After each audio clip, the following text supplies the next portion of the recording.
আসসালামু আলাইকুম। এই তো আমি আজকে মাটির চুলায় রান্না করব। আর ভাতটাও মাটির পাতিলে তুলে দিলাম। আর এখানে তরকারি রান্না করব।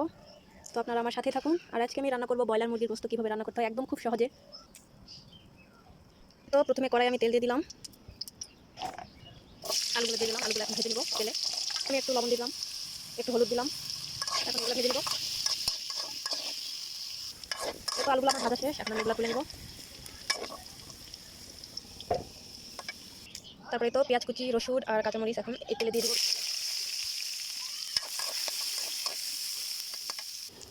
এখন এই তো গরম মশলা দিয়ে দেবো এখানে। এখন এখানে দেবো লবণ পরিমাণ মতো, তারপর দিলাম গুঁড়ো ঝাল, তারপরে তো হলুদ। এখন দিলাম বেটে রাখা আদা রসুন বাটা, একটুখানি তেল দিলাম। এই মশলাগুলো একটুখানি কষিয়ে নেবো সুন্দর করে।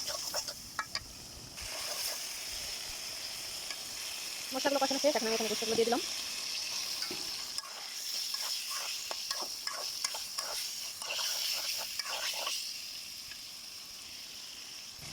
এখন এখানে তো আলুগুলো দিয়ে দিলাম।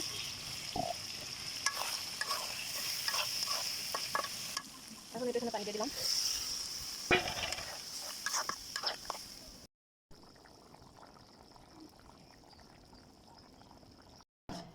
এই তো আমার মুরগি রান্না হয়ে গেছে। অনেক সুন্দর কালার আসছে, একদম তেল উপরে ভেসে আসছে।